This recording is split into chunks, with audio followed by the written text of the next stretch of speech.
And welcome inside the Backstage Pass. Of course, another day, another show, and we're getting used to these matinee shows we do right before lunch as far as lunchtime goes. And of course, out there too, as you're getting lunch, you can listen to us at the Sports Guys podcast.com live on that website. And of course, catch us 5 times a week, hightidecountry.net, as we're presented by our friends at Banktail Whiskey and of course, Honky Tonk Texas. Well, I'll tell you what, I found out she had some new music just a few months ago with a little 3-song EP that came out called Walking in Memphis, which is a country classic in its own right, too. And pleased to welcome back to the show, Jillian Cardarelli to the show. What's going on? Thank you so much for having me. Good to see you again. It's been a minute. I guess it's a self-titled EP as of last year. It's been a few minutes there, too. I know. Well, tell me what's been going on in your world, too, because I mentioned the 3-song EP across all the platforms out there to stream. But CMA Fest, the 50th anniversary this year, you were busy. The fans came out. You performed your shows. Let's start right there and let the cat out of the bag, because you had a great job, a great turnout. Oh, thank you. Yeah, I played the Spotlight stage downtown, and CMA Fest is my favorite week of the year because so many country music fans come to Nashville. It's just such a special experience for the artists and the fans, and it was just an honor to be a part of it. It was a great way to kick off the summer. And talk about that performing, too, because we had a little video up there, too. I forget which song that Kirsty got the chance to shoot out there, too, which was fun. But I think she got a little bit of countryside and a little bit of Probably Could Have Been Boy, which was a single you guys put out before the EP. So the performing side of it, too, because you're no stranger to that. You love the stage. You own the stage, and it's just cool to play in front of those crowds, right? Oh, thank you so much. Yes, performing is my favorite part of what I get to do. You know, obviously I love writing and recording, but being there with a live audience and just that energy is what makes it all amazing for me. So, well, take me back to your self-titled EP, because What's It Gonna Take was a song we talked about last time here on the show. Dropped was, I know, a single you guys put out before including it on the EP that was last year, your self-titled EP. Give me some highlights. Give me some, I guess, a little backstory on how the record did, and did it meet your expectations? It did. You know, it got put on some amazing playlists on Spotify and Apple, so we got some really great support. And after that came out, I was, back in the studio and writing for this next batch of songs. So it's been, nonstop and good. And I'm really excited of what I'm putting out now and writing, and a lot of good stuff coming up. Yeah, tell me about that as much as you can say, as far as the next phase of it, too. This 3-song EP's out there, too. Is not letting too much, I guess, details go, what you can and can't say. But new music. Tell me about these details as we now get to the back half of this year. Back half of this year, I have a song coming out next week. On Friday, August 4th. It's called If I Could Talk to Elvis. I'm a very big Elvis fan. When I was 5 years old, Elvis was love of my life. And begged my parents to take me to Graceland when I was 10, the whole thing. So I wrote this song called If I Could Talk to Elvis, about what I would say if I could talk to him. And Larry Strickland, who sang with Elvis for years in the 70s with this member of the Stamps with Elvis. And he actually sang on the song too, which makes it really, really special. So I'm excited for people to hear that. I think Elvis fans will definitely resonate with it. I'm looking forward to that, too. And I was watching the movie that came out just a few months ago, or I guess the end of last year when it came out. Yeah. What was your take on the new movie as the character was portrayed? A lot of characters in that movie. Did you like it? I saw it 3 times in theaters, so I loved it. I loved the music, and I thought Austin Butler did a fantastic job. I was ready to be disappointed because I was like, no one's going to be Elvis. But he did a phenomenal job. Yeah, unreal. The hair and the sideburns, man. Like, I grew up watching him, and I'm like, this doesn't get better than what he's doing. Like, if we can't have the real thing, he's, next best. I love it too. The hair, the sideburns did it for you, because that was kind of cool. And of course, it was just the makeup, the wardrobe. It hit the head on the nail, dude. It was there. It was amazing. The soundtrack, I love it. Love everything. Yeah, just a great movie there too. You did a song off the record too. I wanted to kind of go into as far as your self-titled EP there, but I loved what you did with Charles Esten and a song called Strong. First of all, Charles is a phenomenal, super talented individual, both on the music side. I believe he's done probably some radio in the past too, but Strong is a very just emotional type song. And it really lifted me up in a way that I'd probably never been lifted up before, with just encouragement and, just kind of staying strong throughout life. Tell us about this collaboration with Charles. Yes. So I met Charles at a St. Jude charity golf tournament back in 2018. And we got together quickly after that to write. And my mom's been dealing with cancer for, it was 4 years at the time. And now it's been coming up on 10 years this December, which is amazing. And she was given like 6 months to a year back then. And we just kind of got talking about life. I told him about my mom, and I just said something like, oh, she's just the strongest person I know. And he's like, well, that's what we need to write today. And his daughter, had leukemia and lymphoma when she was young. So we both kind of bonded over how strong the women in our life are. And this song wrote itself within like an hour. It's a beautiful song. Thank you. It really is. Cool Girl, I thought was a good feel off this record too. Love that one too. You're smiling because apparently you do too. Tell us about that one. That's a fun one. You know, that a good friend of mine, Tina Parole, wrote that song. And it was an outside song for me. And I heard it and I was like, this is just a song I want to get up, dance. And you know, it's a confident song. And I was happy to cut it. It's one of my favorites to perform. And then one that was kind of that crowd pleaser too, but it's definitely one of those that just hits close to home. What's It Gonna Take was one I mentioned off that record too. And you kind of hit the nail on the head when it came down to putting that as track 2 on the AP. Yes, that song, you know, when you're going through a heartbreak, you always wonder what's it going to take to get over somebody. And the answer is time. You know, we all get over it eventually. But that song is just kind of in the thick of the heartbreak, kind of like, what's it going to take? Because you don't feel like you can in that moment. When you look back at kind of how the pandemic changed things and, you know, for a lot of artists, they found themselves doing some things they may not ordinarily do in the past, or some people more to writing or picking up another instrument or kind of figuring out where they're going to go once this thing recovers. How did you adjust during that time period? Did you do anything differently? Yeah, well, it's funny. I had this whole EP recorded before COVID, which was weird. Wow. I just released it in 2022. We were going to release the next song in April of 2020. And we were like, you know, let's hold off. And we had all these songs and we put the EP together in 2022. But, you know, I got really good at Zoom writing, which I kind of don't mind it now. Like at first I was very resistant. I was like, I don't want to do this. Then it's kind of nice just to be able to be home and in your pajamas and write. And, you know, so I still sometimes do Zoom writes. Which we all do, no doubt. Yeah. I want to ask you about this because I believe it was 2020 when this came out. And I love when artists kind of put their own rendition when it comes to Christmas music or the classics out there. Blue Christmas was such a fantastic rendition that you did. I believe that was 2020. And then looking back on that, any kind of future plans for any more Christmas tunes to come out? Funny you say that. You must have a crystal ball. I'm actually going to be in the studio in September recording a Christmas song. So on the lookout for a new Christmas song, maybe sometime in November. I like to start early, so maybe October 31st. October, well, that's true. And I was looking at somebody said the other day, they went to Hobby Lobby to do some shopping or something. I forget who it was, one of my friends. They're like, yep, they already got their Christmas stuff out. I went, Christmas in July? I don't hate it. I mean, after the 4th, I'm kind of ready. I'm like, okay, like a pumpkin spice latte and and then Christmas. And then Christmas, and you get those good flavored drinks and coffee from Starbucks and all the good places out there too that do it. Of course, we're just a few weeks out now. Football season starting too. Countdown to kickoff. My good buddy Greg Tepper coming by today. Dave Campbell's Texas Football Magazine managing editor. We'll talk about the high school football teams we cover in the area, plus a little bit of college NFL coming up at 2:30 today. We got to take a time out. I love the conversation so much every time she comes on too as well. We're going to talk about Dropped when we come back, and of course the latest 3-song EP, Walking in Memphis, as we're presented by Bangtail Whiskey and our friends at Honky Tonk Texas. Checking us out at hightidecountry.net. And, of course, the sportsguys.podcast.com. More with Jillian Cardarelli. Hang tight. The Bangtail pour is comprised of a sweet corn mash base. The front has a subtle sweetness and not too sharp. It has notes of a medium char or white oak for a smoky flavor in the middle. And the tail has a super smooth and warm finish. Go behind the scenes with some of the biggest artists in music today with the Backstage Pass, powered by the sportsguyspodcast.com. Join Brandon Morrill and his co-host Kirsty Krause as they talk to rising stars and legends about their music careers. Listen to their latest tracks and learn fun facts about the men and women behind the music you love. And be sure to tune into the Backstage Pass Monday through Friday from 3:30 to 6:30, powered by the sportsguyspodcast.com. And welcome into the Backstage Pass. And back here at the sportsguys.podcast.com and hightidecountry.net. Back with Jillian Cardarelli. It is the Backstage Pass presented by Honky Tonk Texas and our friends over at Bangtail Whiskey. I want to ask you about one that was, I think it was 2021. Dropped was one of those songs that I really felt like it was you. It fits you. Tell us all about this one. Thank you. Yeah, that song, Dropped, is kind of knowing when to leave well enough alone. You know, I always say if you break up with someone, like there's a reason that you broke up with them. So if you dropped it, don't go pick it up. You know, it's kind of that vibe.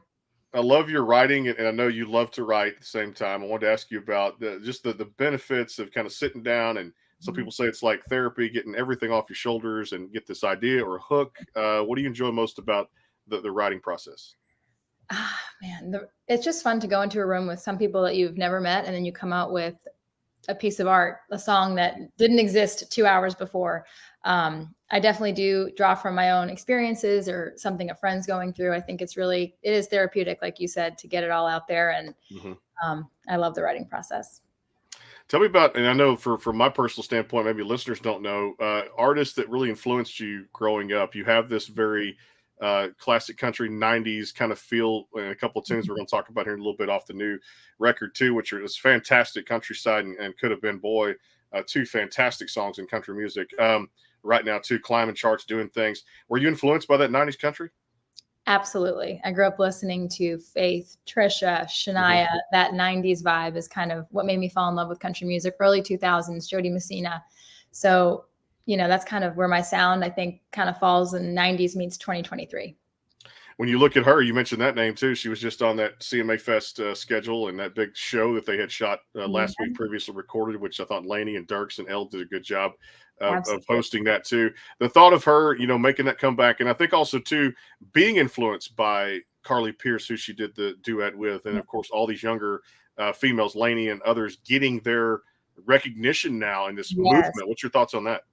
I think about time, right? I think that country music's really embracing country music again, like real 90s country, that authentic sound. And it's just inspiring to see so many amazing women just kind of, like you said, getting the recognition that's so well deserved. Y'all, to put out another one that was a smash too as well. You can tell how much I love her music. I just keep using the buzzword smash and fantastic here on the show here. Off the Record, which was her self-titled EP, came out last year. And this was a single, I believe, before y'all had put it on the record too. And this was really, man, just down home 90s country feel to it. If You Had a Heart, tell us all about this one. That song. Okay. So my producer, again, this is an outside. I did not write this song, but my producer, Alex Klein, played it for me. I was over her house and she's like, I have a song I think that would be really great for you.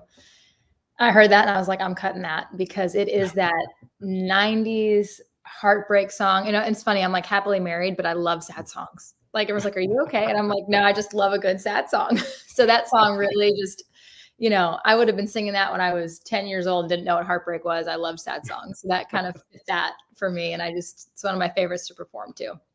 Seemed like there's a theme for sad songs back in country music now. You're talking about the 90s comeback too, and all these slow tunes, these ballads that are coming out. I love it. I'm all about it.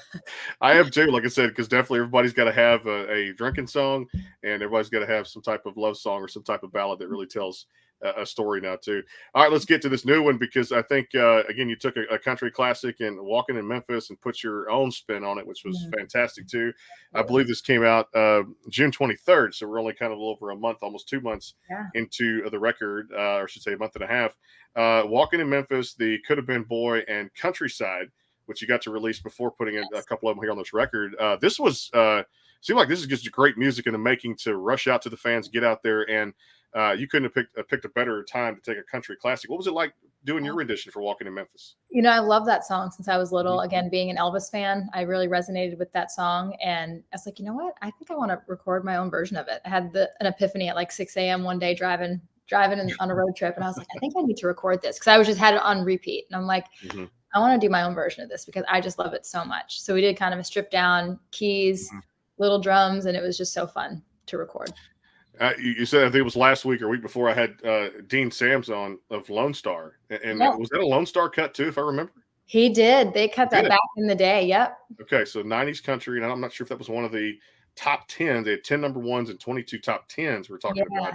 And I believe Dean said that was actually one of the ones they put on their brand new record called 10-1. Maybe it got left off. I have to go back and look. But I know that song reminded me of what the older members of Lone Star had done and what they're doing now. And it's but Elvis, of course, think of Memphis, I think of Graceland, just like you do. I think of so many different cool things there. All right, Could Have Been Boy, because man, what a story you told in this one. Thank you. That was a fun one. I wrote that with Liz Hengber and Matt Wynn last summer, and I had the idea of like what could have been, and then we spun it to the Could Have Been Boy type of thing. And it's just that nostalgia song of like, wondering what could have been. And sometimes things end and you don't even remember why they ended. Looking back, you kind of see it through rose-colored glasses, and you can kind of wonder what could have been. Songs boys or girls. Or girls could have been, no doubt about it. And I tell you, it's good to see the touring out there again too. You mentioned the CMA Fest we talked about at the top of the show too. But as your tour schedule, and in my mind, and I invite people to check out JillianCardarelli.com for more. Could be coming to a city near you. But at the same time, it looks like it's filling up pretty fast for the rest of this year, right? It is. Yes, I'm playing the Music City Grand Prix iHeart Stage next Friday in the morning, which would be great. So that's right here in Nashville. And then I'm in Memphis at the FedEx Forum for a big St. Jude event. I'm going to be singing with Six Wire and just keeping busy, all over, kind of cranking up this fall. I'm ready for that single next Friday, the 4th of August. Make sure y'all download the new single coming out there from Jillian too. All right, let's break down because you took me back to one of my favorites of the 90s too when you sang this, and it just reminded me so much of a little bit of that. I guess that feel of the way Strawberry Wine was from Dina Carter. You just took it back to Countryside, which was fantastic a way to because I really feel like I was like she had 3 on this record. I was like, where's the 10 songs or 12 songs? I was thirsty for more. I was hungry for more. I'm working on it. I promise.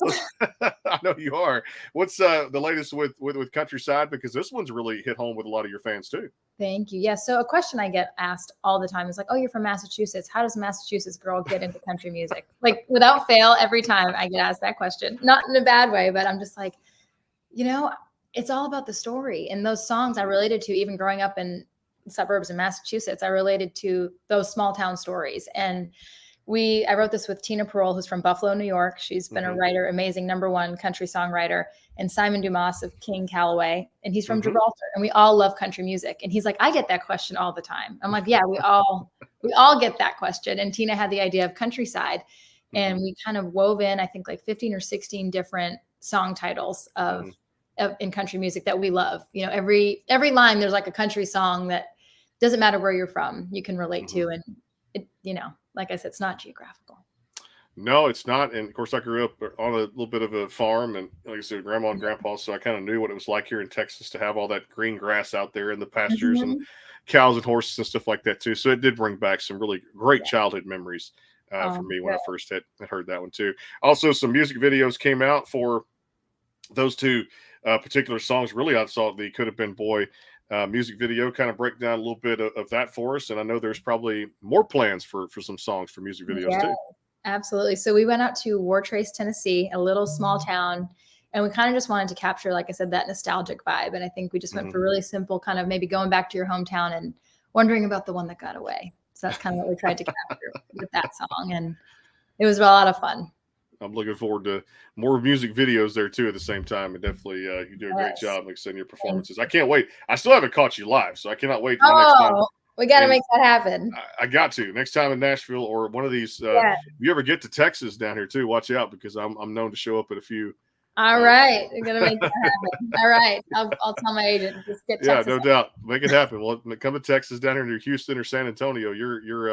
You're good because I'm more than likely to show up down there to concert to further promote amazing the music from the great Jillian Cardarelli. We'll take a final time out here, of course, catching us at hightidecountry.net. Of course, they play the best and most independent music out there too. You can catch them nightwaveradio.net as well, and of course our friends at the sportsguyspodcast.com, again powered by that very website out there. And thanks to our friends at Bangtail Whiskey and of course Honky Tonk Texas for all they do out there to keep us going out there too as well, and some more big plans for the show coming up over the next few weeks. We'll take a quick time out, more with Jillian Cardarelli here. It is the Backstage Pass. Coming right back. The Bangtail pour is comprised of a sweet corn mash base.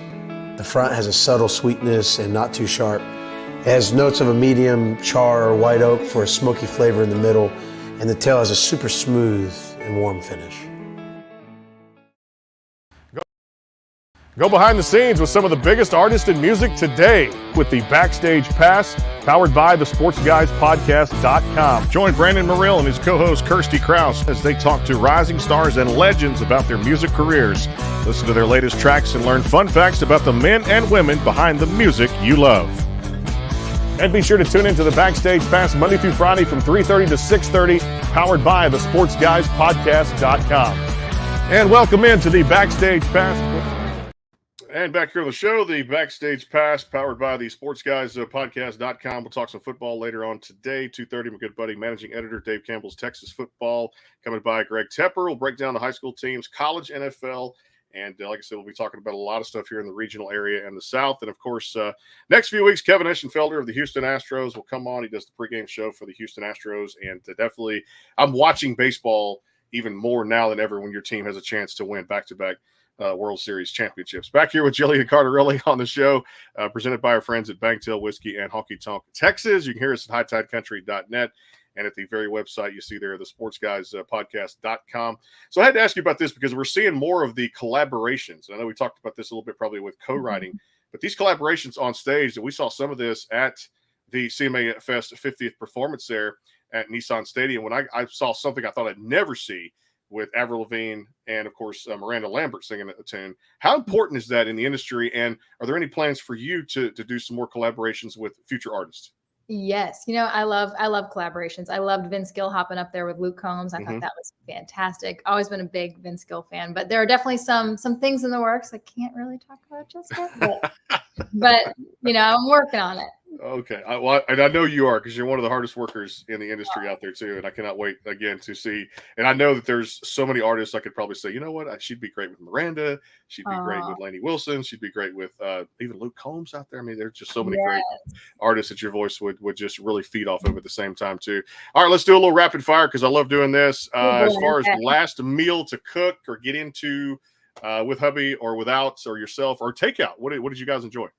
Last meal. Okay. I love spaghetti meatballs. I'm Italian, so that would probably be my go-to comfort meal. Spaghetti meatballs. My mom's makes the best. So Mom makes the best.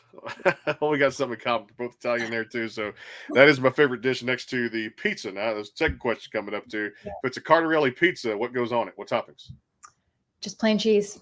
All right. Sometimes veggies. Sometimes I'm a plain cheese girl. Nothing wrong with that. It's a very delicate, easy, and like I said, there are many places that just make it with cheese, and it is simplicity is the key to life sometimes. Margarita pizza, like a margarita. I'm not a fan of the pineapple ham. I can't do it. The pineapple. See, I did that a couple of months ago. I was knocking it before I tried it, and the pineapple ham to me came out with that sweet salt taste. Now, would it be something I eat every day? Absolutely not. But when I tried it, I was like, maybe I'll have to give it another shot. I could do this, and then I'm like, okay, quickly, somebody get either the glass of water to put the taste out. It's kind of like to get the fire extinguisher, or get me something like a Sprite or something, because there's only so much of the texture, I guess you could say, that I can deal with. So it just really one slice is all I had with the pineapple. Maybe I'll have to give it another go. But I have to. Last two I've had have been just one half is one topping and the other half is just plain cheese. So plain cheese is good. You can't go wrong. Classic. Do you remember the first song you ever sang live on stage? What was it? First song, I think it was "I Hope You Dance" at a second grade talent show. Leanne Womack. All right, Leanne Womack, one of the greats of all time, no doubt too. All right, last show you got to binge watch. What'd you get into? What did I get into binge watching? Suits. I rewatched Suits. Yeah. I'm rewatching it. I watched it years ago, and I'm like, I need to get back into this. They just put it on Netflix, so I just binged it. Were you ever the Game of Thrones or this what's this new one that came out? The one that was on HBO Max with the dragon. I think I'm the only person in America that hasn't seen Game of Thrones. Game of Thrones. I've never watched it, and everyone's like, "You got to watch it," but I just haven't done it yet. I need to. It definitely takes some time, and definitely will take more than 24 hours to get through. Okay, I know. I need to do it. It feels like maybe like a winter show, nice and cozy, glass of wine type of thing. Maybe I'll get That'd be a good thing. Yeah, no doubt. All right, I know that there's this Haunted Mansion coming out this Friday for Disney. For you growing up, what Disney movies did you get into? Oh, Lion King, all the princess movies too. Cinderella. I loved them all. Beauty and the Beast. So it's on my list to go see the Haunted Mansion for sure. That's a good one too. Coming out this summer. Which one? A lot of good movies coming out. That's right. You're right. And I want to say the remake, or the actual, I should say, the animated version of. My daughter's into this kick now, this Little Mermaid kick and Sleeping Beauty. But this Little Mermaid kick is pretty. I need to go good for them. I need to. And it may be on Disney Plus. You just never know. You got to check out Disney Plus. Yes. And too as well. I'll tell you what, you're one of the best out there in country music. Always appreciate you spending a little time with us. Good luck with those shows next week. The new single comes out August 4th. Make sure you guys go stream the new single out there from Jillian Cardarelli. Walking in Memphis is the current 3-song EP out there too. And I love how you just kept that album cover very simple. Yeah, I love how. Yes, with the cover, I was like, we're gonna do simple, and then we have a new cover coming out for the next one, so it just kind of waterfalls, And be sure and check her out at JillianCardarelli.com. Could Have Been Boy, of course, and Countryside, and her take on her rendition of Walking in Memphis is on that very record. Always appreciate the time. Looking forward to the next time we get to do this. Best of luck with the shows next week, the single release, and just it's like boiling water. You just keep staying hot out there and keep doing you.